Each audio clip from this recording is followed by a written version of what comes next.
కన్వీనర్ని కో కన్వీనర్ని అనే ఉద్దేశం లేదు. ఎందుకంటే వాట్సాప్లో తిడుతున్నారు, మీరు చూస్తున్నారు కదా. ఏదైనా రాస్తే దానికి సమాధానం చెప్పలేక తన ఆలోచన వెళ్ళకుండా నువ్వు చెంచవి, నువ్వు కాంగ్రెస్ వెధవి, బీజేపీకి ఇంకో గొంతుగా అంటే వాడి స్థాయి అలా ఉంది. అందుకని నేను ఎక్కడికి వెళ్ళను, ఏదో వెనక నుండి ముందుకు వెళ్ళడం ఇలాంటి వాడు. అది అయితే నెక్స్ట్ దళిత ఉద్యమం గురించి మాట్లాడాలి.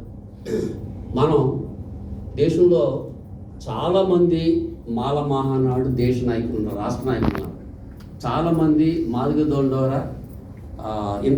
అంతర్జాతీయ నాయకులు ఉన్నారు చాలామంది. వాళ్ళ వెనకాతల సంఘం అంటారు, వాళ్ళ వెనకాతల మనుషులు. సంఘం అంటే ఏమిటి? సంఘం అంటే ఒక 10 మందా, 20 మందా, 100 మందా, ఒక్కడైనా? ఏకసభ్య సంఘాల్లో ఎక్కువైపోయాయి. వీటన్నీ కరెక్ట్ కాదు. అసలు సంఘం అంటే భారతదేశంలో ఆంధ్రప్రదేశ్లో దళిత మహాసభ, నాకు తెలిసి దళిత మహాసభ. అంతకుముందు ఎన్నో సంఘాలు ఉన్నాయేమో కానీ నాకు తెలీదు. నేను కూడా దళిత మహాసభలో పనిచేయలేదు. నా దురదృష్టం ఏమిటంటే అప్పటికి నేను బాగా ఇరుపెక్కిపోయి ఉన్నాను, అంటే కొవ్వెక్కిపోయినట్టుగా ఇరుపెక్కిపోయి ఉన్నాను అనమాట. అందుకని నేను కత్తి పద్మారావు దళిత మహాసభ పెట్టినప్పుడు సీతమహాలక్ష్మి గారితో చెప్పాను, సావిత్రక్క మేము వీళ్ళందరూ వ్యతిరేకించాము. సీతమహాలక్ష్మి గారితో చెప్పాను, సావిత్రక్క అని రాజమండ్రిలో, ఇదేమిటి ఆయన కులం సంఘం పెట్టుకున్నాడు ఏమిటి అని బాయ్కట్ చేశాను. అంత ఇరుపెక్కినటువంటి కార్యక్రమంలో ఉండి దళిత మహాసభలో పనిచేసే అదృష్టం కూడా నాకు లేదు. అటువంటి దళిత మహాసభ భారతదేశంలో దళిత సమస్యని ఇంటర్నేషనల్ ప్లాట్ఫామ్ మీద పెట్టి ఈ రోజున మనం అనిపిస్తున్నటువంటి ఎస్సీ ఎస్టీ అట్రాసిటీ యాక్ట్కి ఆజ్యం పోసినటువంటి ఒక సంఘం అది. ఆ సంఘ నిర్మాణంలో ఆరంభం నుంచి అంటే సంఘ నిర్మాణ సభ్యుడిగా ఉన్నటువంటి నూకతోటి బాబురావు గారు సంఘం ఎలా ఉండాలి, అప్పుడు సంఘం ఏంటి, ఇప్పుడు సంఘం ఏంటి, ఎలా ఉండాలి, ఇప్పుడు సంఘ నిర్మాణం ఎలా ఉండాలి అనేది సంక్షిప్తంగా అయ్యా ఇది ఎంజాయ్ చేసేటువంటి కార్యక్రమం ఇది. మమ్మల్ని మీరు ఎలా చేయలేదు, అలా చేయలేదు, ఇలా చేయండి, అలా చేయండి అని కొట్టొద్దు, తిట్టొద్దు, మాకు గైడెన్స్ ఇవ్వండి చాలు. Thank you. చెప్తాను ఒక 15 నిమిషాలు.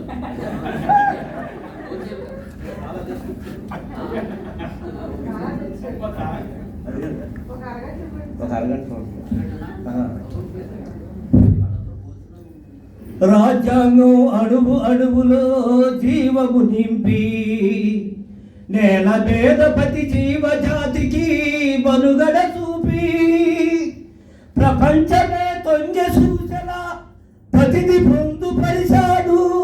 విశ్వంలో ఉన్న జ్ఞానులకు గురువులాగా నిలిచాడు. ఏ వైపోయే వాళ్ళము అంబేద్కర్ లేకుంటే ఏ చీకటి పింగులో తను వెలుగై రాకుంటే అడుగు అడుగు తను అనుభవించిన బాధలు తలచి భావితరాల భవిష్యత్తు అంతా ముందుగా తలచి తలనెత్తుటి సుక్కలు లక్షల అక్షరాలుగా మార్చాడు. తలనెత్తుటి సుక్కలు లక్షల అక్షరాలుగా మార్చాడు. భారత జన విధి రాతను అంబేద్కర్ మార్చాడు.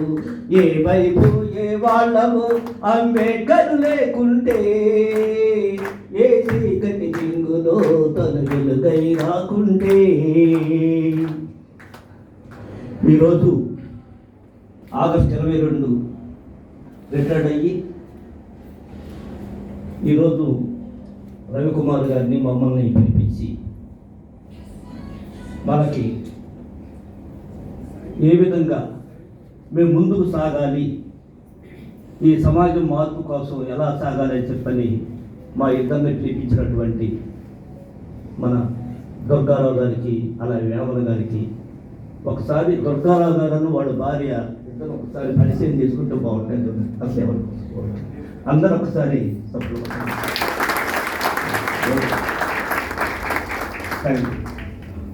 బాబాసాహెబ్ డాక్టర్ బిఆర్ అంబేద్కర్ ఏమంటాడంటే, అంటే నన్ను నేను ఉద్యోగులు కాదు, నేను ఇక సామాజిక కార్యకర్తను. ఆ సెంటెన్సే నన్ను ఇక్కడ దాకా నడిపించింది చీరాల నుంచి. బాబాసాహెబ్ డాక్టర్ బిఆర్ అంబేద్కర్ ఏమంటాడంటే, ఒక గ్రామానికి ఒక సామాజిక కార్యకర్త దొరకటం ఆ గ్రామం యొక్క అదృష్టం అని చెప్పంటాడు బాబాసాహెబ్ డాక్టర్ బిఆర్ అంబేద్కర్. అంటే ఇది ఒక కొత్త కల్చరు. ఈరోజు మనం క్లుప్తంగా చూసుకుంటే అసలు ఈ సమాజం భారతదేశంలో ఒక పెద్ద పోరాటాలు జరిగినాయి. అది ఎక్కడి నుంచి జరిగినట్టే శార్వాకులు, లోకాయుక్తులు వాళ్ళందరూ ఎంతో చేశారు. ఆ తర్వాత మన గౌతమ బుద్ధుడు, అదేవిధంగా ఆ విధంగా జరిగేటటువంటి క్రమంలో ఇటు అంటే కర్ణాటకలో బసవేశ్వరుడు, ఇలాంటి అనేక భక్తి ఉద్యమాల వైపు నుంచి కానీ ఇతర ఉద్యమాల నుంచి కూడా మన సామాజిక ఉద్యమాలు అనేటటువంటి వచ్చినాయి. అదే క్రమంలో ఒకసారి మహారాష్ట్ర వైపు కాకపోతే దళిత పాందర్స్ ఉద్యమాలు ఇవన్నీ జరుగుతూ వచ్చినటువంటి నేపథ్యంలో ఇవాళ మనం ప్రధానంగా ఎక్కడ కానీ చూసుకుంటే ఒకసారి ఇక్కడ ఈ అణిసివేత గురైనటువంటి వాటిలో ప్రప్రదంగా ఫస్ట్ చూసుకుంటే మన గ్రామాల్లో తిరిగేటప్పుడు చాలా విషయాలు తెలుస్తూ ఉంటాయి. మేము ఇక్కడ ప్రకాశం జిల్లాలో కొత్తకోట అనే ఒక గ్రామం వెళ్ళాం. అక్కడ ఒక శాఖల వాళ్ళని కొడితే ఆ పని మీద వెళ్ళినప్పుడు అక్కడ ఒక పెద్ద ముసలాయన, ఆయన 99 సంవత్సరాలు, ఆయన వచ్చి ఏం చెప్పాడంటే, అయ్యా ఈ గ్రామంలో జరుగుతుంది కొత్త కాదు, శేఖర కోటన్ అనేటటువంటి అతను 1965 సంవత్సరంలో సర్దతలికి ఇరుచుకున్నాడు అని చేయలో ఆయన్ని అక్కడ ఉన్నటువంటి కమ్మవాళ్ళు కట్టేసి కొట్టి ఒక జమ్మి చెట్టు కట్టేస్తే ఆ రక్తం అంతా కారి కారి సేవలు దిగి చచ్చిపోయాడని చెప్పి చచ్చిపోయాడు. అంటే మాకు తెలియంగా 1965 సంవత్సరంలో శేఖర కోటన్ అనే అతను చనిపోయాడు. ఆ తర్వాత కంచెచరంలో మన కలేపూరి ప్రసాద్ కూడా రాశాడు, ప్రియా నా శరీరం మీద శేఖర మంటలు అలుగుకుంటే నేను వాటేసుకుంటాను, కానీ నువ్వు పెట్టిన సత్యపు అన్న సాక్షిగా, నువ్వు సందకాడ పెట్టిన సత్యపు అన్న సాక్షిగా ఇక్కడ మా వాళ్ళు కొడుతుంటే కానీ రోజు ఎప్పుడైపోయాను మీ వాళ్ళు రక్షపడ్డ మీద ఆ తీర్పు చెప్తుంటే చెప్పని కలేకూరి ప్రసాద్ చెప్తాడు. అంటరాని ప్రేమ అనేటటువంటి కవితలు ఆ కంచిరిచర్ల కోటేశ్ అనేటటువంటి అతను ఒక అగ్రకుల అమ్మాయిని ప్రేమిస్తే ఆ అమ్మాయిని ఇత్తడి గ్లాసులు దొంగతనం చేశాయని అతన్ని తీసుకొచ్చి బజార్లో కట్టేసి కిలోసులు పోసి తగలబెట్టినటువంటి సంఘటన. అందుకని అప్పుడు ఏమొచ్చింది అంటే అప్పుడు పార్లమెంట్లో కూడా పెద్ద ఎత్తున కుదిపివేసింది ఆ సమస్యని. అప్పుడు బాబు జగజ్జీవనరావు ఆ ఊరు వచ్చాడు. అలాగే చాలామంది నాయకులు వీళ్ళందరూ వెళ్ళిపోయి కూడా చర్చ జరిగిన తర్వాత అప్పుడు దళిత మహాసభ అనేది కంచికచర్ల కోటేశు నుంచి గుంటూరులో ఉన్నటువంటి చెట్టి కన్నవరాజ, జొన్నలగడ్డ జోసి, పేర్లు నాగభూషణం, అలాగే వీళ్ళందరూ కలిసి పెట్టినటువంటి 1969లో కంచికచర్ల కోటేశు నుంచి ఏర్పడ్డది ఆంధ్రప్రదేశ్ దళిత మహాసభ. అయితే ఆ కంచికచర్ల కోటేశు తర్వాత మన భీమవరం అని చెప్పని ఒక గ్రామం ఉంది. ఆ భీమవరం అనేటటువంటి గ్రామంలో ప్రకాశం జిల్లా భీమవరం అనేటటువంటి గ్రామం. ఆ గ్రామంలో ఏం జరిగిందంటే ఈ రోజున ఈ వర్గీకరణ మాలామాదిగ డిఫరెన్స్ ఆ రోజులు లేవు. రేవిళ్ళ శివసుబ్బరాయుడు అని చెప్పి అతను ఏం చేశాడంటే, రేవిళ్ళ శివసుబ్బరాయుడు అనేటటువంటి అతను ఆ ఊరు సర్పంచ్. అప్పుడు రిజర్వేషన్ ఉంది, రిజర్వేషన్ ప్రకారం అతను సర్పంచ్ అయితే 18 పెళ్ళిళ్ళు జరుగుతున్నాయి. ఆ రోజు దాడి జరిగింది. ఆ దాడికి కారణం ఏంటంటే 1969లో తుఫాను వచ్చింది భీమవరం దగ్గర. అంటే మొత్తం ఆంధ్రప్రదేశ్ మొత్తం కూడా పెద్ద గాలివాన వచ్చి తుఫాను వచ్చింది. అక్కడ నేలాయిపాలెం అని చెప్పని ఊరు మొత్తం చచ్చిపోయారు. గ్రామంలో ఉన్న యానాదులు మొత్తం చచ్చిపోయారు. అప్పుడు ఆరికెట్టి వారి పదవి నుంచి మాదిగపల్లిలో ఉన్నటువంటి వాళ్ళు ఏం చేశారంటే ఈ వరదలో మన ఈ గేదెలు చచ్చిపోతే ఆ చనిపోయినటువంటి వాటి యొక్క శవాలను ఒలుస్తూ వచ్చారు. ఈ ఒలుస్తుంటే అప్పుడు వాళ్ళు ఏం చేశారంటే భీమవరం కమ్మవాళ్ళు అడవుడు గేదెల్ని చంపేసి శవాలు ఒలుస్తుండని చెప్పిన పుకారు గుట్టించేసి అతన్ని తీసుకొచ్చి భీమవరంలో చెట్టు దగ్గర తీసుకొచ్చి కట్టేసి కడితే చెట్టుకు కట్టేసి కొడతా ఉన్నాడు. మాలపల్లి ఉంది, మాదిగపల్లి, మాలపల్లి ఎక్కువ, మాదిగపల్లి తక్కువ. పోతే అప్పుడు సుబ్బరాయుడు ఏదో ఊరిల్లు వచ్చిన తర్వాత సాయంకాలానికి వచ్చి ఇక్కడ జరిగింది ఏందన్నాడు. ఎట్టడి చేసాడని చెప్పంటే అప్పుడు మాలపల్లిలో వాళ్ళందరూ తీసుకొని వచ్చేసి ఎవడరా నా సోదరుడు కట్టేసింది, ఎవడు కట్టేసాడని చెప్పిన కర్రలు తీసుకొని వెళ్ళిపోయి గొడ్డల్లో బరిసెలు తీసుకొని వెళ్ళిపోయి దాన్ని కట్లు తీసి తీసుకొచ్చారు. తెచ్చి అతను వదిలేసేసి ఆ ఊరు తీసుకెళ్ళి వదిలిపెట్టి వచ్చారు. ఆ విధంగా జరిగితే మనం కట్టేసినటువంటి వాడిని ఒక ఎస్సీ అతను వచ్చి ఈ విధంగా తీసుకెళ్తాడని చెప్పని వాడి 18 పెళ్ళిళ్ళు జరుగుతుంటే ఆ 18 పెళ్ళిళ్ళు జరిగేటప్పుడు వాడి మీద కావాలని చెప్పి ఒక దాడి చేశారు. అప్పుడు ఈ సర్పంచ్ని చంపేశాడు. వాళ్ళు అనిసాడు కావడి పెట్టిలో దాక్కుని ఉంటుంటే పైనుంచి గడ్డ పొలుగు కిందకు దించేసి ఆంజనేయులు అనేటువంటి అతను ఇద్దరు చంపేశారు. ఒక 19 మందికి గాయాలైనవి. అదొక పెద్ద ఉద్యమం జరిగింది అన్నమాట. ఆ తర్వాత ఇక 1985లో మనకు తెలిసినటువంటి కారంసేడు. ఈ కారంసేడు ఉద్యమంలో ఇవాళ కారంసేడు ఉద్యమం ఒక కుడితి అంటే చెరువులో మాదిగపల్లి చెరువులో నీళ్లు తాగుతారు. అక్కడ రాయలీడు ప్రసాద్ అనేటటువంటి వాడు గేదెని తీసుకొచ్చి ఆ గేదెకి తవుడు కలిపి అందులో మిగిలినటువంటి నీళ్లు మొత్తం తెచ్చి ఇక్కడ తీసుకొచ్చి పోసాడు చెరువులు, మాదిగపల్లి చెరువులు. దాన్ని కత్తి శంకరయ్య నీళ్ళ కోసం వెళ్ళాడు కుంటతను. అప్పుడు మొన్నంగా సువార్త అనేటటువంటి ఆమె వెళ్ళి ఆమె ఏం చేసిందంటే అక్కడికి వెళ్ళి వీడొచ్చి నీళ్లు పోతుంటే ఈ కుంట అతను ఏమన్నాడంటే కత్తి చంద్రయ్య ఏందా మేము మనుషులం కదా, మేము తాగే నీళ్ళలో నువ్వు కుడితి నీళ్ళు తీసుకొచ్చి ఈ పశువులు ఉన్నటువంటి ఎట్టు పోస్తావని చెప్పన్నాడు. అనేది నాకు ఎదురు చెప్తామని చెప్పని వాడిని కొడుతున్నాడు. ఈలోపు మొన్నంగా సువార్త వచ్చేసేసి ఏమైనా చెరువులో కుర్తిని పెట్టింది కూడా మా వాడిని కొడుతున్నామని చెప్పంటే మళ్ళీ ఆమె మీద శరణాకులు తీసుకుని ఇట్టేలేకి శరణాకులు తీసుకుని ఆమె లాగాతో ఆమె దగ్గర ఉన్న బిందితోటి అడ్డుకొట్టింది. కొట్టేలేకి అప్పుడు వీడు గ్రామంలో అందరూ పోయి చెప్పి అరే కసితో కదలండిరు కత్తులు పట్టండిరు రోసమున్న మీసమున్న కమ్మ ధరల పెట్టలారా, అరే కమ్మోళ్ళకు పట్టుకుంటే కమ్మగా పడుకొండిరు, కమ్మోళ్ళకు పుట్టితే ఆయుధాలు అందుకొండిరు అంటే ఈ విధంగా వాళ్ళంతా రెచ్చగొట్టేసేసి ఆ రోజున జూలై 17, 1985 సంవత్సరంలో అప్పుడు వీళ్ళందరూ కలిసి దాడి చేయటం. అప్పుడప్పుడు 5 చనిపోవటం, తర్వాత దెబ్బలకి దుడ్డు అబ్రహాం అని ఆయన చనిపోవటం. దాని మీద అప్పుడు ఒక పెద్ద ఉద్యమం రావటం జరిగింది. అలా ఉద్యమానికి ముందు నేపథ్యం ఏంటంటే బొత్స తారకం గారు పౌర హక్కుల సంఘంలో ఉండేవాళ్ళు, కత్తి పద్మారావు గారు, మేము, హేతువాదలక్ష్మి, ఇప్పుడు గూడూరు సీతాలక్ష్మి, అప్పుడు హేతువాదలక్ష్మి, మేమందరం దళిత మహాసభలో ఉండేవాళ్ళు.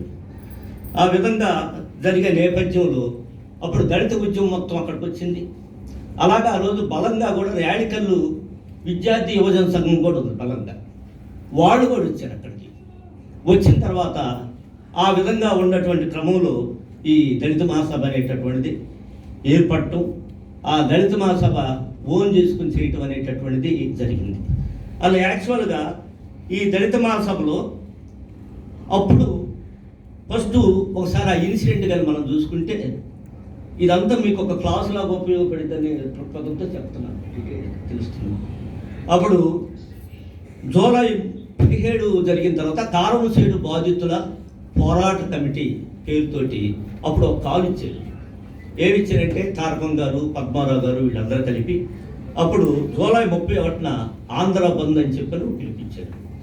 ఫస్ట్ టైము దళితులు అసలు బంద్ చేయటం అనేటటువంటి చరిత్ర అదే మాకండి, అది విజయవంతమైంది. ఆ తర్వాత ఆగస్టు 22న రిలే నిరాహార దీక్షలు స్టార్ట్ చేశారు రాష్ట్ర వ్యాప్తంగా. అలాగే ఆ రిలే నిరాహార దీక్షల్ని స్టేట్ వైడ్గా అప్పుడు ఆ రోజున్న డిమాండ్ ఏంటంటే కారంసేడు దాడిలో ప్రధాన ముద్దాయి దగ్గుబాటి సెంచురామయ్యని అరెస్ట్ చేయాలి, అందుకు బాధ్యులైన ముద్దాయిలందరిని అరెస్ట్ చేయాలి, కారంసేడు బాధితులకు పూర్తి పునరావాసం కల్పించాలి. ఈ 3 డిమాండ్స్ తోటే ఆ రోజు కారంసేడు బాధితుల కమిటీ పేరుతోటి, పోరాట కమిటీ పేరుతోటి ఇది మొదలు పెట్టడం అనేది జరిగింది. ఆ తర్వాత తేడ జనసను తేడ లాభాలని కారంసేడు బాధితులు వాళ్ళు ఏం చేశారంటే ఈ రిలే నిరాహార దీక్షలకి కూర్చున్నారు ఆగస్టు 22 నుంచి. ఇది చీరాల ఎంఆర్ ఆఫీస్ దగ్గర. ఆ కూర్చున్నప్పుడు వాళ్ళు ఏం చేశారంటే, అప్పుడు దిగిరాల ప్రభుత్వం ఆగస్టు 28న ఆమరణ కూర్చున్నారు వీళ్ళిద్దరు, తేళ లాభాను తేళ జలసలు అనేవాళ్ళు. సరే, ఎన్ని రోజులైనా ప్రభుత్వం చర్చలు జరపలేదు, ఏం లేదు.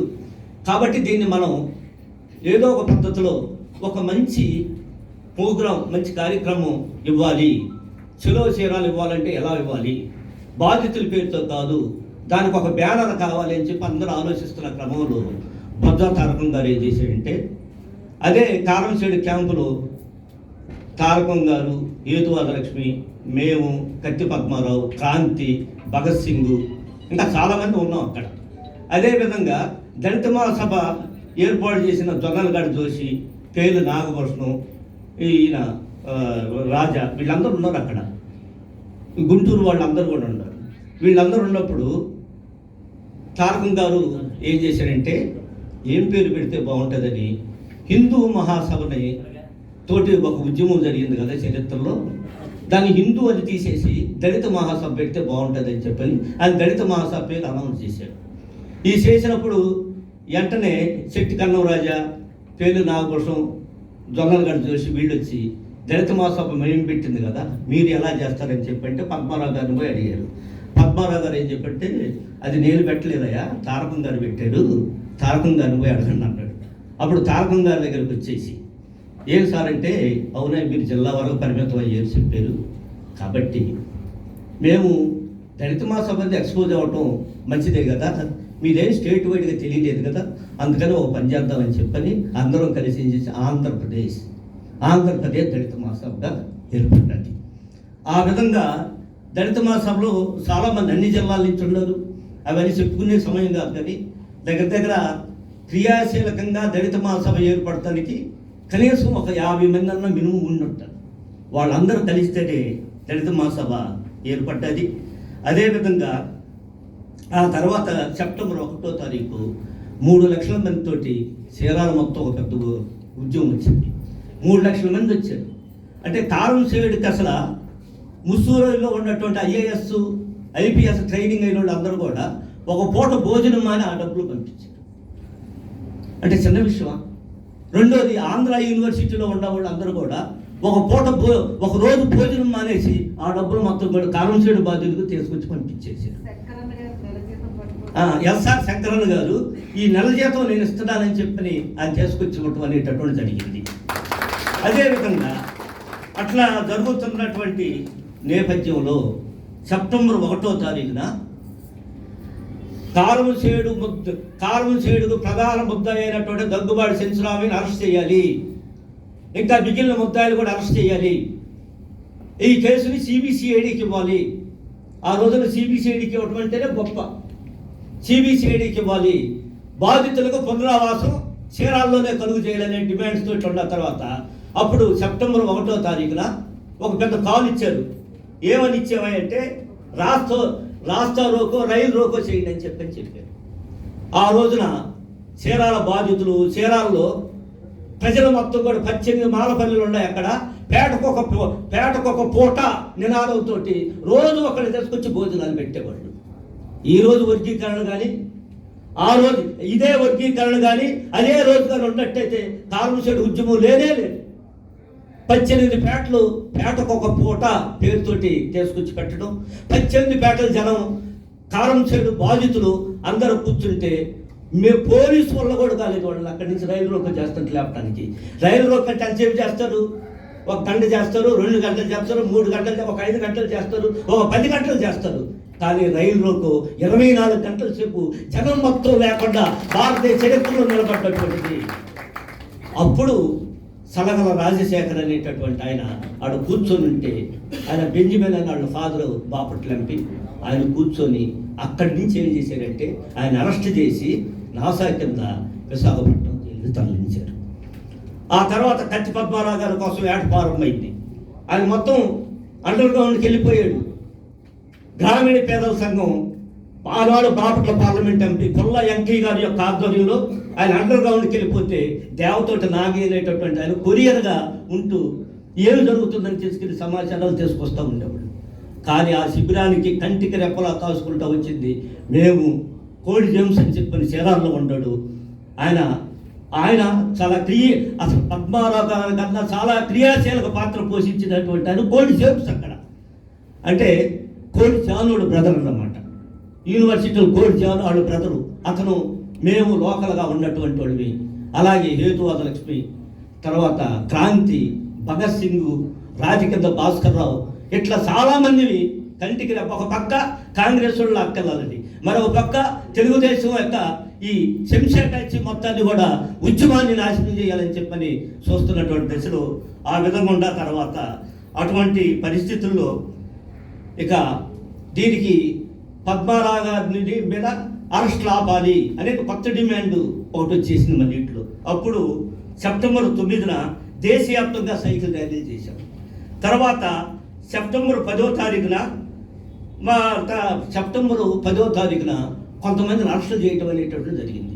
ఈ సంఘటనలకి జరుగుతున్న కాలం దీనికి ముందు మీకు ఒక్క విషయం చెప్పాలి. అక్కడ పిల్లి ఎలిసమ్మ అని చెప్పని పిల్లి రెబ్బమ్మ అనేటటువంటి ఆమె కారణశీడు వాడు బంధువే, వాడు సంబంధించినటువంటి ఆమె. పద్మారావు గారు మా మీద ఈయన అండర్గ్రౌండ్కు పోకముందు మా మీద పద్మారావు గారి మీద మమ్మల్ని చీర పట్టుకొని లాగాడు, జాకెట్ పట్టుకొని లాగాడు. 354 కేసు మా మీద అరెస్ట్ అయ్యి మమ్మల్ని పోలీసులు అరెస్ట్ చేస్తే మేము ఇంకొల్లు కండిషన్ బెయిల్ మీద వెళ్తే అక్కడ ఈ కమ్మవాడి శాత అరెస్ట్ చేయాలని చెప్పంటే ఆ రోజు తెమ్మ సముద్రం సంతరావుకు సంబంధించినటువంటి యువకులు మొత్తం కూడా ఇది ఆయుధాలతో వచ్చి కాపలా కాసి పద్మారావు గారిని మమ్మల్ని అందరూ రక్షించుకున్నటువంటి చరిత్ర ఉంది. అంతే ఆ విధమైనటువంటి ఇబ్బంది కూడా పెట్టారు. అసలు బాధితుల కోసం పోరాటం చేస్తుంటే బాధితులే మనమే 354 కేసు పెడతాం ఏంటి? ఒకసారి ఆలోచించండి. వాటన్నిటిని కూడా తట్టుకొని ఆ విధంగా చేస్తున్నటువంటి క్రమంలో తర్వాత అక్టోబరు ఆ విధంగా జరిగిన తర్వాత మళ్ళా అక్టోబర్ 6 కన్నా ముందు ఇక్కడ చీరాల్లో అంటే మన హైదరాబాద్ వాళ్ళందరూ కలిసి దళిత సంఘాలు అందరూ కలిసి ఏం చేశారంటే చలో అసెంబ్లీ అని పెట్టారు. ఎప్పుడు పెట్టారని ఆగస్టు 13వ తారీఖున చలో అసెంబ్లీ అని చెప్పని పెడితే దానికి ఏం చేశారంటే వర్షం పడుతుంది, పెద్ద ర్యాలీ జరిగింది. చరిత్రలో ఇదొక చరిత్రలో నిలవబడినటువంటి ఇన్సిడెంట్. ఏం చేశారంటే ఈ ర్యాలీలో 5 గాడిదలు తీసుకొచ్చారు, గాడిదలు పెట్టారు. సంతనూతల పాటు ఎమ్మెల్యే గాడిద మేడం బోర్డు, తర్వాత తాటికొండ ఎమ్మెల్యే, ఏ రిజర్వ్ ఎమ్మెల్యేలు అయితే ఉన్నారో వాళ్ళు పేర్లు పెట్టి అసెంబ్లీ దాకా గాడిద మీద తీసుకెళ్ళినటువంటిది. ఆ విధంగా అంత మంచి గొప్ప కార్యక్రమం ఒక పక్క జరుగుతుంది.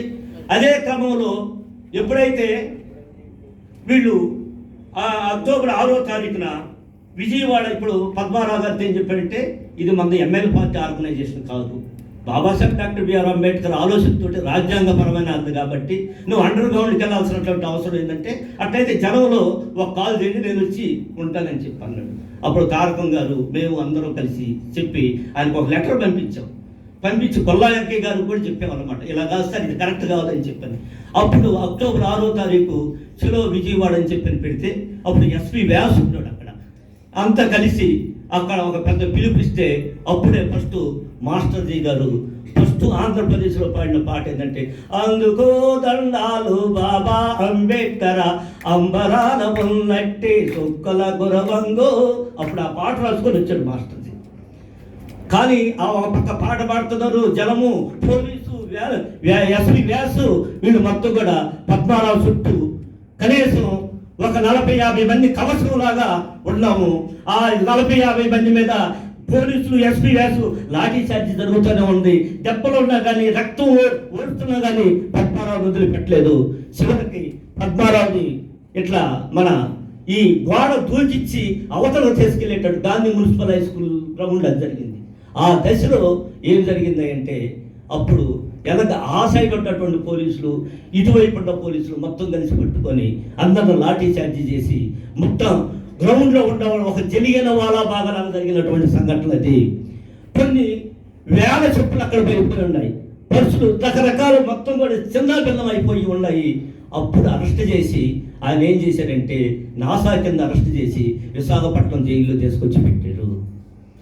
అలాంటి దశలో అట్లా జరుగుతున్న తర్వాత దీనికి మేము నిరసన కార్యక్రమాలు, శేరాల నుంచి పాదయాత్ర కార్యక్రమం అని వదిలిపెట్టమని సైకిల్ ర్యాలీలు, ఎంఆర్ఓ మన కలెక్టర్ ఆఫీసుల దగ్గర పికెటింగ్లు, ఎంఆర్ఓ ఆఫీసుల దగ్గర పికెటింగ్లు, ఇవన్నీ రాష్ట్ర వ్యాప్తంగా జరుగుతుంటే అటువంటి క్రమంలో మన హైదరాబాద్లో ఏం చేశారంటే, హైదరాబాద్లో అక్టోబర్ 20వ తారీఖున హైదరాబాద్లో ఏం చేశారంటే మన తారకం గారు, బత్తుల పొన్నయ్య గారు వీళ్ళందరూ కలిపి ఏం చేశారంటే అసలు తమిళనాడు నుంచి, కేరళ నుంచి, మన కర్ణాటక నుంచి దళిత సంఘర్షణ సమితి, కేరళ నుంచి స్వీడియను, అలాగే దళిత పాందర్స్, దళిత లిబరేషన్ ఆర్మీ వీళ్ళందరితో ఒక మీటింగ్ పెట్టి కత్తి పద్మారావుని బేషరతుగా విడుదల చేయలే, రాజశేఖర్ని కత్తి పద్మారావుని పునరావాసం కల్పించాలని ఒక టైం బాండ్ పెట్టి ఒక పెద్ద మీటింగ్ పెడితే ఎన్టీ రామారావులో చల్లమే లేదు.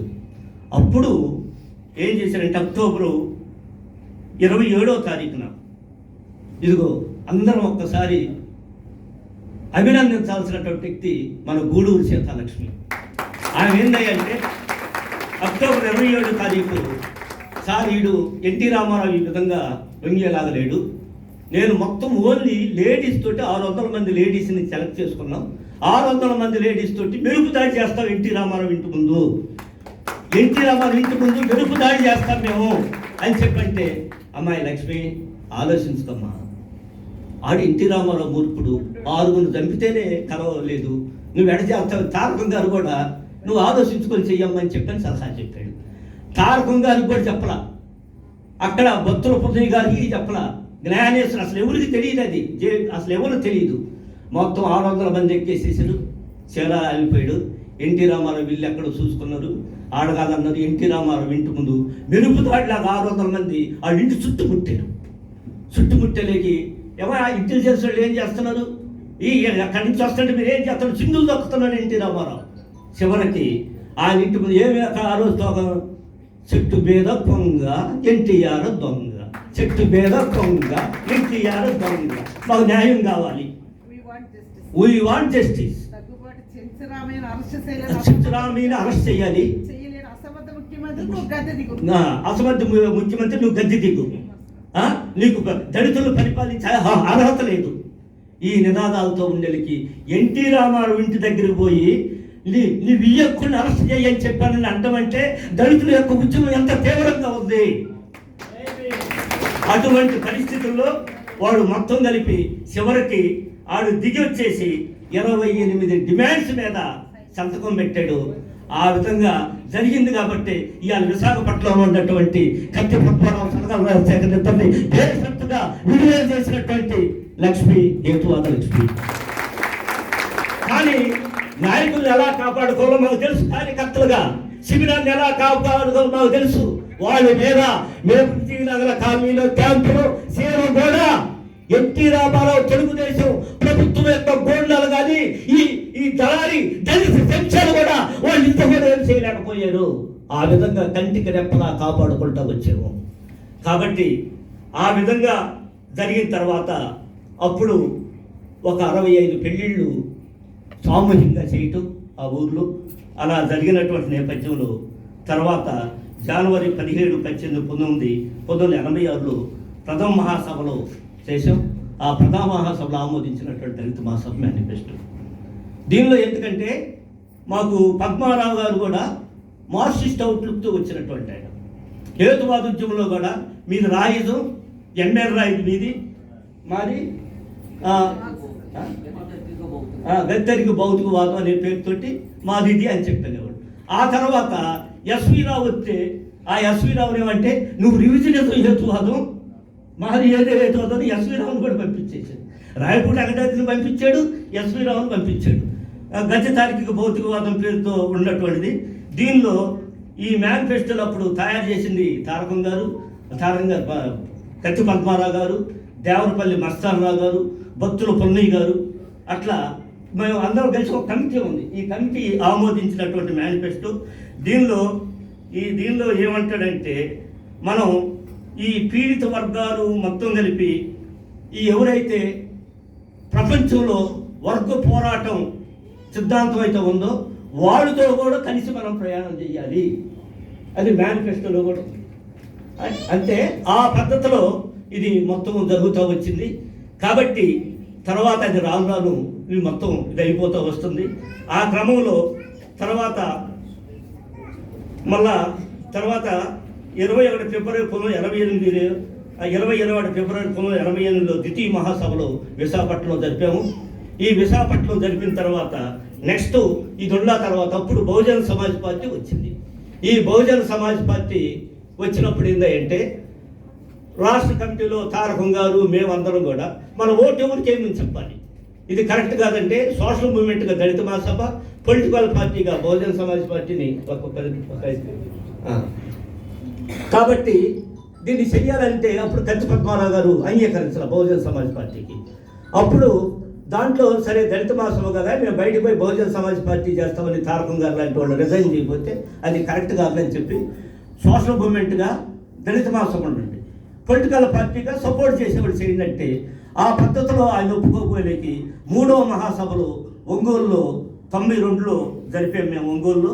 ఈ ఒంగోలులో జరిగినటువంటి దాంట్లో 16, 17, 1900 ఏప్రిల్ 24, 25, 1992 సంవత్సరంలో ఒంగోలులో మేము ప్రత్యుత్తుల మహాసభలు జరిపాము.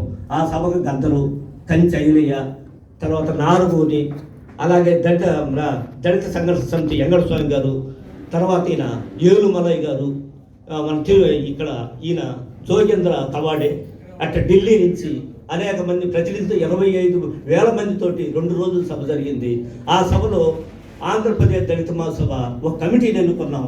ఆ కమిటీలో ఏంది అంటే అసలు ఇది కాదు, దీనికి ప్రెసిడెంట్ మాలుంటే జనరల్ సెక్రటరీ మాదిగా ఉండాలి అని చెప్పని ఆ పద్ధతిలో ఇక్కడే స్టీల్ ప్లాంట్లో పనిచేసే గొప్పలు ప్రజ్ఞానంద ప్రెసిడెంట్ గాను నేను జనరల్ సెక్రటరీగా ఎన్నుకోవటం అనేటటువంటి జరిగింది.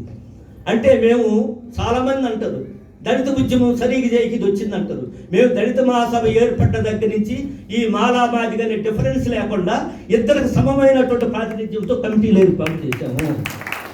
ఇది మా తప్పు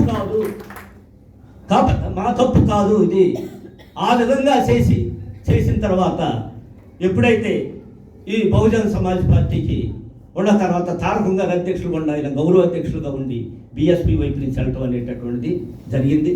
ఇదే క్రమంలో మనం ఒకసారి కారంచేడు కేసు ఇవన్నీ కానీ మనం చూసుకునే పని కానీ అయితే దీనికి ఎప్పుడైనా ఎలా బాగుంటుందంటే తినగ వేగు తీయగా ఉండు. అట్లానే ఈ ఉద్యమం జరిగే క్రమంలో ఇదే కదని చివరికి వచ్చేందుకు పట్టు విడిచేటటువంటి పరిస్థితి కనపడుతుంది. చాలా కేసులు నేను చూస్తున్నాను. అది ఇందాక మా వేమన్ అన్నట్టు ఆ కమిట్మెంటు ఆ పట్టుదల ఉన్న కార్యకర్తలే చేయగలరు. కాబట్టి కారంచేడు కేసు క్లుప్తంగా కానీ చెప్పుకుంటే కేసు చెప్పాల్సిన అవసరం కూడా ఉంది. కాబట్టి ఫస్ట్ కేసు పోలీసులు మొత్తం కలిపి ఒక 80 మంది మీద ముద్దాయిలుగా గుర్తించారు. తర్వాత 60 మంది సాక్షులుగా పెట్టారు. ఇది కాదయ్య అని చెప్పి సిబిసిఐడి కూడా అలాగే పెట్టింది కేసు. అప్పుడు కారంచేడు కేసు ప్రధాన ముద్దాయి దగ్గుబాటి శంకరరామయ్య ఇంకా కొంతమందిని అరెస్ట్ చేయాలని చెప్పని బొజ్జా తారకం గారు, మెట్ల వెంకట సుబ్బయ్య గారు, TSS జయరాజు వీళ్ళందరూ కలిసి చంద్రశేఖర్, భువనగిరి చంద్రశేఖర్ గుంటూరు వీళ్ళందరూ కలిసి ఏం చేశారంటే ప్రైవేట్ కేసు వేశారు. అంటే ఈ ప్రైవేట్ కేసులో జడ్జి దగ్గర స్వర్ణ స్టేట్మెంట్స్ చెప్తారు. ఈ స్వర్ణ స్టేట్మెంట్ చెప్పేటప్పుడు ఏం చెప్తుంది అనేది రాసుకుంటారు. అప్పుడు దుడ్డు వందనం భార్య సుబ్బులు అనేటటువంటి అవి, అయ్యా నాకు నా భర్తని నరికేశారు, ఒక బండి మీద తీసుకుని వస్తున్నాము, కారంచేడు గేట్ వేసేసారు, ఇది అంత ఉంది. ఆ గేట్ వేస్తున్నప్పుడు ఆ బండి అయిపోయిన తర్వాత మళ్ళీ వస్తుంది ఏమని చెప్పని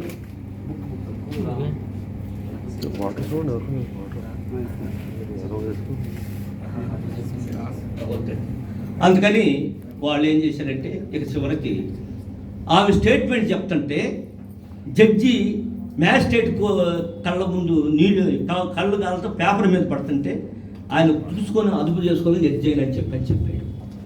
మళ్ళా వచ్చి చేసిన తర్వాత కూడా అదే స్టేట్మెంట్ రికార్డ్ చేయలేక మళ్ళీ ఇదంతా అయిపోయింది. అలాంటి దశలో అట్లా జరిగిన తర్వాత వాళ్ళు చివరికి రెండో రోజు అటు ప్రైవేట్ కేసులో దగ్గరగా 140 మంది ముద్దాయిల మీద 90 మంది సాక్షుల మీద ఛాలెంజ్ పెట్టడం అనేటటువంటి జరిగింది. ఆ కేసు ఒక 5గురికి లైఫ్ పడింది. స్వరూపరెడ్డి అనేటటువంటి జడ్జి గుంటూరు కోర్టులో. తర్వాత వృద్ధ నేరస్తులకు ఒక 4గురికి శిక్ష పట్టడం జరిగింది. అలాగే ఐపీసీ 147 కింద 148 కింద 3 సంవత్సరాలు 46 మందికి శిక్ష పట్టడం జరిగింది. మరి ఆ కేసుని హైకోర్టులో మనోళ్ళు ఎవరు కూడా రివిజన్ వేయలేదు. తర్వాత 50 మంది ముద్దాలతో సుప్రీంకోర్టుకి వెళ్ళడం జరిగింది. ఆ సుప్రీంకోర్టులో కూడా పట్టించుకోకపోతే నేను ఢిల్లీ పోయి కేసు పరిస్థితి నేను తెలుసుకొని ఎస్ఆర్ శంకరన్ గారి ద్వారా పి సుబ్రహ్మణ్యం గారితో చెప్పించి రాజశేఖర రెడ్డి గారితో చెప్పి ఎంఎన్ రావు గారిని అపాయింట్ చేయించాను నేను ఆ కేసులో. ఎంఎన్ రావు గారు దగ్గరగా సుప్రీంకోర్టులో 2 రోజులు ఇదే కేసు మీద ఆర్గ్యుమెంట్ చెప్పాడు. ఆవిడకి డిఫెన్స్ తరఫున లావు నాగేశ్వరరావు ఇప్పుడు జడ్జిగా ఉన్నటువంటి ఆయన సుప్రీంకోర్టు, ఆయన డిఫెన్స్ గార్డు తరఫున చెప్పారు. చివరికి సుప్రీంకోర్టు ఏం చెప్పిందంటే లోయర్ కోర్టు స్వరూపరెడ్డి జడ్జిమెంట్ కన్ఫర్మ్ చేస్తూ అంతవరకు కనీసం లోయర్ కోర్టు శిక్షణ మొత్తం కూడా చెప్పడం అనేటటువంటిది జరిగిందన్నమాట. కాబట్టి ఆ విధంగా సుప్రీంకోర్టుకు తీసుకెళ్ళి చేసాం. ఆ క్రమంలో దగ్గుబాటి శంసురామయ్యని పీపుల్స్ వారు దళాలు వచ్చి చంపేయటం ఇవన్నీ జరిగినాయి. ఇదే పద్ధతిలో ఇవాళ సుండూరు కేసు కూడా కింద కోర్టులో శిక్షలు పెడితే భువనగిరి చంద్రశేఖర్ అని పౌర హక్కుల సంఘంలో ఉంటాడు. అతను క్యాన్సర్తో చనిపోయాడు. 21 మందికి లైఫ్, 46 మందికి 1 సంవత్సరం జైలు శిక్ష పడింది. కానీ హైకోర్టులో సుండూరు వాళ్ళు వేసినటువంటి రివిజన్ కేసులు మొత్తం 3, అప్పీల్ కేసులు మొత్తం 4, 7 కేసులు వినకుండా ఎల్ నరసింహారెడ్డి ఏం చేశారంటే ఎవరైతే ముద్దాయిలు వేసారో ఆ కేసులు విని బెనిఫిట్ ఆఫ్ డౌట్ కింద కొట్టేయడం జరిగింది. దాని మీద మళ్ళీ మేము ఎంఎన్ రావు గారిని అపాయింట్ చేసి సుప్రీంకోర్టులో కేసేసాం. ఈ సుప్రీంకోర్టులో కేసేసేటటువంటి క్రమంలో అప్పుడు ఏం జరిగింది అంటే ఆ తర్వాత దాని మీద స్టే ఇవ్వటం, తర్వాత ఎంఎన్ రావు గారు రాజీనామా చేశారు. ఇప్పుడు బాసంతి అని కేరళ హైకోర్టులో జడ్జిగా చేసి డైరెక్ట్గా ఆయన సుప్రీంకోర్టులో సీనియర్ కౌన్సిల్గా పనిచేస్తున్నాడు. ఆయన అపాయింట్ చేయమని చెప్పని మేము గవర్నమెంట్కి చెప్పడం అనేటువంటి జరిగింది. అదేవిధంగా ఆ కేసు ఈరోజు లక్ష్మీపేట కేసులో కూడా ఫస్ట్ 103 జీవో ద్వారా అక్కడ శ్రీకాకుళంలో కోర్టు ఇచ్చారు. తర్వాత మేము మినీ మ్యాచ్ దగ్గరికి నేను గంగులు లక్ష్మీపేట బాధ్యతలు తీసుకెళ్ళి ఇదిగా మా సుండూరు కేసులో ఈ విధంగా అక్కడ కోర్టు పెడితే ఇక్కడ ఎలా పెడతారని చెప్పని మినీ మ్యాచ్ చీఫ్ సెక్రటరీతో చెప్తే ఆమె కాగితం తీసుకెళ్ళి ఇచ్చి ఏం చేసిందంటే చీఫ్ జస్టిస్తో ఇదిగో క్లియర్గా ఉందని చెప్తే అప్పుడు ఆమె చూసిన తర్వాత ఆమె చెప్పిన తర్వాత వారం రోజులకి జీఓఎంఎస్ నెంబరు 1 లక్ష్మీపేటలో కోర్టు పెడతాం. దానికి మేము అప్పారావు అని శ్రీనివాసరావు అని ఒక అడ్వకేట్ పెడితే ఆయన 4 సంవత్సరాలు రిజైన్ చేశాడు. మీకు ఎవరైనా తెలిసింటే మంచి అడ్వకేటు కమిట్మెంట్ గల వాళ్ళు ఇస్తే గవర్నమెంట్ తరఫున వారిని అపాయింట్ చేసి ఆ కేసును ముందుకు తీసుకెళ్దాం. అలాగే ఈ విధంగా జరుగుతున్న క్రమంలో ఇవాళ నేను మీకు ప్రధానంగా నేను చెప్పబోయేది ఏంటంటే నేను చాలా డాక్యుమెంట్స్ ఇచ్చాను. కానీ ఇది యాక్చువల్గా ఇదిగో లక్ష్మీపేట మీద నేను ఒక ఆర్టికల్ రాశాను. డీజీపీకి పంపించే అంటే ఏ ముద్ద ఎక్కడ ఏంది ఎవరు కొట్టారు, ఎలా కొట్టారు, ఏ ప్లేస్లో కొట్టారు, ఏందని చెప్పని ఇది ఒక పెద్ద ఆర్టికల్ రాశాను బహుజన కర్తల్లో. ఇది డీజీపీకి పంపిస్తే ఆయన చూసి ఏం చేశాడంటే మొత్తం దగ్గర టేబుల్ ఇచ్చారు. ఇది మొత్తం డీజీపీకి పంపిస్తే డీజీపీ చూసి అప్పుడు దాకా 50-60 మంది ముద్దాయిలను అరెస్ట్ చేయాలన్న వాళ్ళు ఎవరు ఎక్కడ కొట్టారు, ఏ ఆయుధంతో కొట్టారు, దేంతో కొట్టారు, ఏ ప్లేస్లో కొట్టారు, ఎలా కొట్టారు, వాళ్ళ మీద ఆధారపడ్డ కుటుంబం ఎక్కడని చెప్పని ఒక పెద్ద మంచి ఆర్టికల్ రాశాను. అది డీజీపీకి పంపిస్తే ఈ ఆర్టికల్ చదివిన తర్వాత డీజీపీ 60 మంది ముద్దాయిలు 80 మంది ముద్దాయిలు అరెస్ట్ చేసినటువంటి పరిస్థితి ఉంటుంది. కాబట్టి ఇవాళ సమయం కూడా తక్కువ లేదు. కాబట్టి అయితే ఇవన్నీ నేను తేడా జనసను వర్ధంతి సభలో 1:20 నిమిషాలు చేస్తే చెప్పి కారణం చేయడం బాధితులకి. కాబట్టి ఇవాళ మన యొక్క ప్రధాన బాధ్యత ఈ రిటైర్డ్ అయ్యే ఉద్యోగులు కానీ ఇది చాలా మంచి పరిణామం. మన వేమలను నేను అభినందిస్తున్నాను. ఇలాంటి కలిసి తీసుకురావటం చేయటం దుర్గారావు గారు కానీ వాళ్ళ భార్యను కానీ వీళ్ళిద్దరిని కూడా మనం అభినందిస్తున్నాం. ఇవాళ మన ప్రధానమైనటువంటి కర్తవ్యం ఇది టైమ్స్ ఆఫ్ ఇండియా. ఈ టైమ్స్ ఆఫ్ ఇండియా ముంబై 13/8/22న వీళ్ళందరూ కలిసి ఒక రాజ్యాంగాన్ని రాస్తున్నారు. దీనిలో 300 పేజీలు అయినవి. ఇదిగో ఇంత మిగిలింది చేస్తున్నాం. ఈ రాజ్యాంగ no voting rights for Muslims and Christians.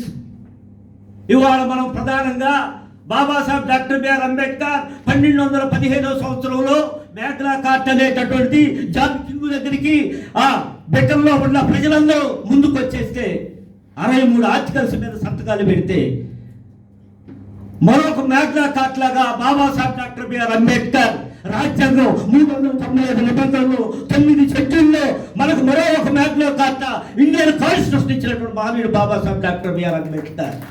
ఆయన రాసిన రాజ్యాంగాన్ని ఇవాళ మొత్తం కూడా ఇది ఆర్ఎస్ఎస్, విశ్వ హిందూ పరిషత్తు, స్వాములు, అందులో ఉన్నటువంటి హిందూ మతోన్మాదులైనటువంటి అడ్వకేట్స్ మొత్తం కలిపి ఇవాళ రాజ్యాంగం మొత్తాన్ని మార్చాలని ఉన్నారు. అందుకనే ఈ సమావేశంలో ఉన్న అమ్మలారా, అక్కలారా, చెల్లెళ్ళారా, అన్నలారా, బాబాసాహెబ్ డాక్టర్ బిఆర్ అంబేద్కర్ రాజ్యాంగాన్ని మనం కాపాడుకోవాలా లేదా? కాపాడుకోవాలంటే ఏం చేయాలి? అరే మనువాదానికి మరణ శాసనం రాస్తున్నామిదిగో, అరే కౌటిల్యానికి పాడే కట్టెలు మోస్తున్నామిదిగో, అరే కులాలు మతాలు కట్టిన గోడలు కూల్చేస్తామిదిగో, సామ్యవాదపు అంబేద్కర్లై వస్తున్నామిదిగో. సామ్యవాదపు అంబేద్కర్లై మనం ఎవరైతే రాజ్యాంగాన్ని మార్చాలనుకుంటున్నారో మనము బాబాసాహెబ్ డాక్టర్ బిఆర్ అంబేద్కర్ ఇందాక మన రవికుమార్ చెప్పినట్టు ఒక ఓటు ఒక వాల్యూ అనేటటువంటి మొత్తం దాని మీద ఒక్కొక్క బిడ్డని ఒక్కొక్క డిగ్రీ కోసం ఒక్కొక్క బిడ్డ చచ్చిపోతే ఇవాళ మొత్తం మనం తినేటటువంటి అల్లం మొత్తం కూడా ఆ అల్లం మొత్తం కూడా రమాబాయి యొక్క కళ్యాణంలో ఉడుకుతుంటే ఆ చచ్చిపోయిన యొక్క బిడ్డల పేర్లు మెతుకులు రాసిని ఇవాళ మనం మొత్తం చూస్తున్నాము. అందుకని ఉద్యోగస్తులు కానీ కార్యకర్తలు కానీ మొత్తం కానీ గ్రామాల్లోకి వెళ్ళి మనం అందరం కూడా ఈ రాజ్యాంగాన్ని కాపాడుకోవాల్సిన బాధ్యత ఉంది. అందుకు ఉద్యమాలు నిలిపిద్దాం. అందుకే గ్రామాల్లో కమిటీలు ఏర్పాటు చేద్దాం, మండల కమిటీలు ఏర్పాటు చేద్దాం, అసెంబ్లీ కమిటీలు ఏర్పాటు చేద్దాం, పార్లమెంట్ కమిటీలు ఏర్పాటు చేద్దాం. ఈ మతోన్మాదుల యొక్క దాన్ని మొత్తాన్ని కూడా మనం వాటిని మొత్తాన్ని కూడా సమాధి చేసి బాబాసాహెబ్ డాక్టర్ బిఆర్ అంబేద్కర్ మనకు హక్కునిచ్చినటువంటి రాజ్యాంగాన్ని కాపాడుకుంటూ మీరందరూ కూడా తమ బాధ్యతగా ఎంతో పనిచేస్తారని చెప్పి ఆశిస్తూ ఈ అవకాశం ఇచ్చిన మీ అందరికీ ధన్యవాదాలు తెలుపుతూ రిటైర్డ్ అయినటువంటి దుర్గారావు సతీమణి గారికి కూడా నేను అభినందనలు తెలియజేస్తూ ఈ అవకాశం ఇచ్చిన వేమల గారికి మీ అందరికీ ధన్యవాదాలు తెలుపుతూ జై భీమ్, జై భారత్.